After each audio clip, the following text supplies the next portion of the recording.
What is sitemap? A sitemap is a file or page on a website that lists and provides links to all the other pages and content on the site. Usage of Sitemap.xml.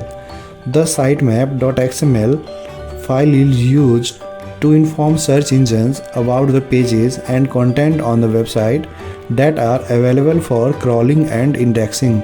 Especially, some of the main usage of a sitemap.xml file include helping search engines discover new pages and content on the website, providing information about the last modification date and frequency of changes for each page, specifying which page should be prioritized for crawling and indexing, providing additional information about images, videos, and other media on the website, facilitating the crawling and indexing process for large or complex websites.